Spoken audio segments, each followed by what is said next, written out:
Hello दोस्तों, welcome to our channel Optimal Web. तो आज के वीडियो में हम देखेंगे बेसिक कंसेप्ट्स ऑफ ऊप्स। लेकिन उससे पहले अगर आपने अभी तक हमारे चैनल को सब्सक्राइब नहीं किया है तो जल्दी से सब्सक्राइब कर दीजिए, साथ ही दिए गए बेल आइकन को प्रेस कर दीजिए, जिससे कि आपको हमारे लेटेस्ट वीडियो अपडेट्स सबसे पहले मिलते रहेंगे। और हाँ, हमें इंस्टाग्राम पे फॉलो करना ना भूलना। इंस्टाग्राम पे भी हम कोडिंग और वेब डेवलपमेंट रिलेटेड अच्छी पोस्ट लाते रहते हैं। हमारी सेम आईडी है ऑप्टिमल वेब करके, तो यहाँ पर हम बहुत से अच्छी पोस्ट लाते रहते हैं, तो हमें इंस्टाग्राम पर भी फॉलो कर दीजिएगा। तो चलिए शुरू करते हैं। तो दोस्तों, सबसे पहले ऊप आखिर होता क्या है? ऊप stands for object oriented programming. ऊप जो है ये एक मेथोडोलॉजी है जो कि डिजाइन की गई है प्रोग्राम्स बनाने के लिए using classes and objects. Simple words, object oriented programming जो है वो एक क्लियर स्ट्रक्चर प्रोवाइड करता है प्रोग्राम्स को क्रिएट करने के लिए। तो बेसिकली ऑब्जेक्ट ओरिएंटेड प्रोग्रामिंग जो है वो क्लासेस और ऑब्जेक्ट्स का इस्तेमाल करता है प्रोग्राम्स को डिजाइन करने के लिए। तो क्लासेस और ऑब्जेक्ट्स आखिर होते क्या है? क्लास जो है वो एक ब्लूप्रिंट है जिसमें कि हम ऑब्जेक्ट्स जो है वो बना सकते हैं।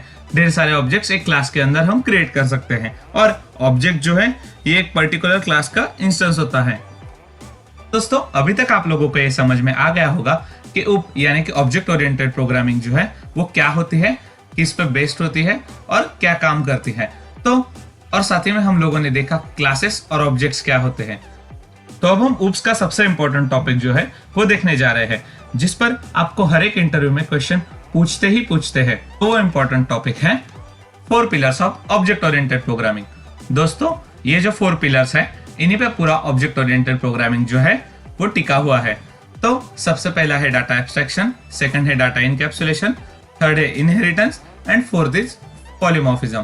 तो दोस्तों, अगर आपने इन चारों पिलर्स की ठीक से स्टडी कर ली तो आपको ऊप जो है वो बहुत ही अच्छे से समझ आ गया, ऐसा मतलब होता है। और हाँ, इन्हीं चारों के बेस इंटरव्यू पे क्वेश्चन जो है वो पूछते हैं।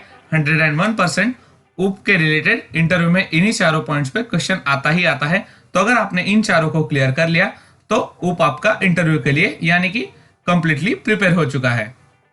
इन्हीं 4 पिलर्स को जो है हम ऊप कॉन्सेप्ट्स या फिर ऊप फीचर्स या फिर ऊप प्रॉपर्टीज के नाम से भी जानते हैं। तो चलिए अब हम इन चारों को डिटेल में समझते हैं। तब तक प्लीज आप चैनल को सब्सक्राइब कर दीजिएगा। First pillar is data abstraction.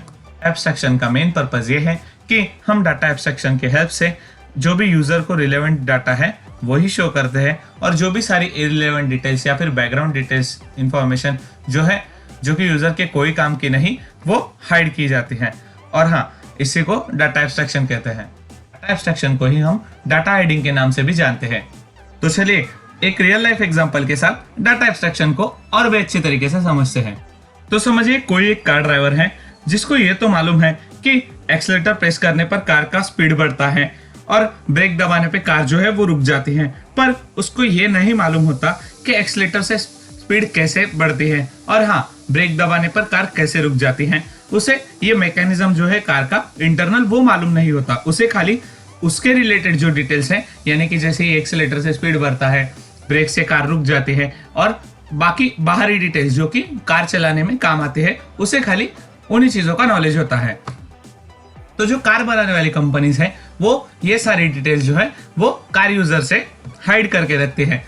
इसी का मतलब है डाटा एब्स्ट्रैक्शन। डाटा एब्स्ट्रैक्शन जो है वो एक मीडियम है जो कि यूजर को खाली रिलेवेंट इंफॉर्मेशन जो है वो प्रोवाइड करता है, और जो इररिलेवेंट और बैकग्राउंड डिटेल्स है यूजर से हाइड करने का काम करता है। जस्ट सिंपली डाटा एब्स्ट्रैक्शन का यही एक पर्पज है ऊप में। तो हमारा नेक्स्ट इंपॉर्टेंट पिलर है डाटा एनकैप्सुलेशन।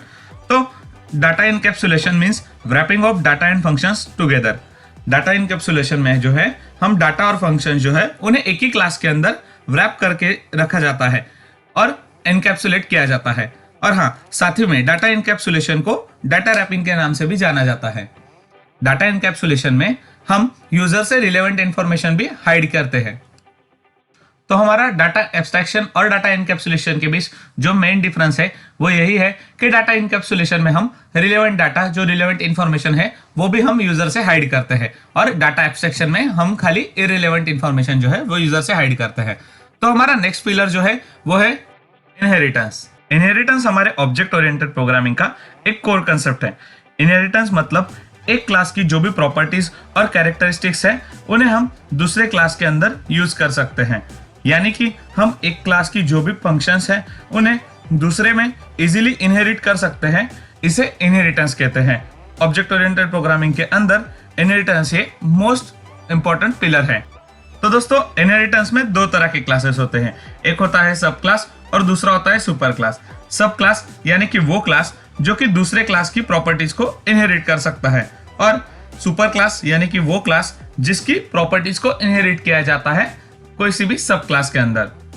और साथ में इनहेरिटेंस के जो है वो 3 टाइप्स होते हैं, सिंगल इनहेरिटेंस, मल्टीपल इनहेरिटेंस और हाइब्रिड इनहेरिटेंस। तो आने वाली वीडियो में हम इनहेरिटेंस पर एक कंप्लीट वीडियो लेंगे जिसमें हम प्रोग्रामिंग के एस्पेक्ट से भी देखेंगे। तो उस वीडियो में हम इन 3 को डिटेल में देखेंगे। सो नेक्स्ट पिलर ऑफ ऊप इज पॉलीमॉर्फिज्म। तो दोस्तों polymorphism means one name many forms. तो पॉलीमॉर्फिज्म में जो है वो हम सेम फंक्शन नेम जो है वो डिफरेंट क्लासेस के अंदर यूज कर सकते हैं। जो भी हमारा फंक्शन नेम रहेगा वो हर एक डिफरेंट क्लास में हम इजीली यूज कर सकते हैं पॉलीमॉर्फिज्म के बदौलत। तो चलिए पॉलीमॉर्फिज्म का एक रियल लाइफ एग्जांपल देखते हैं। तो समझिए कि एक आदमी है जो कि फादर है, फादर का भी रोल प्ले करता है, हस्बैंड भी है और एम्प्लॉय भी है। तो उस एक ही आदमी के ये ऐसे बहुत सारे रोल्स होते हैं। तो उसी तरह पॉलीमॉर्फिज्म जो है उसका यही मीनिंग है कि one name and many forms. तो इसी तरह पॉलीमॉर्फिज्म भी होता है। तो इसी तरह हम लोगों ने ऑब्जेक्ट ओरिएंटेड प्रोग्रामिंग को कंप्लीटली समझ लिया है। अभी ये इंटरव्यू बेस तो एक बेसिक नॉलेज के हिसाब से मैंने ये वीडियो बनाई है। तो अभी हम लोग कोडिंग में जब ऑब्जेक्ट ओरिएंटेड प्रोग्रामिंग का इस्तेमाल करेंगे तब हम और भी डिटेल में देखेंगे। और जैसा कि मैंने बताया कि हर इन चारों पिलर्स पर हम इंडिविजुअल वीडियोस भी क्रिएट करेंगे जिनमें हम इन चारों को और भी डिटेल में समझेंगे। लेकिन एक बेसिक ओवरव्यू के लिए ये वीडियो परफेक्ट थी। तो इस हिसाब से हम लोगों ने अभी तक उप क्या है ये देखा, उप के कंसेप्ट समझिए, साथ में हम लोगों ने क्लासेस ऑब्जेक्ट भी समझा। तो चलिए दोस्तों आज के लिए इतना ही। Thank you for watching this video guys. अगर आपको वीडियो अच्छी लगती है तो वीडियो को लाइक कीजिए, हमारे चैनल को सब्सक्राइब जरूर कीजिए और वीडियो अपने ग्रुप्स में शेयर कर दीजिए।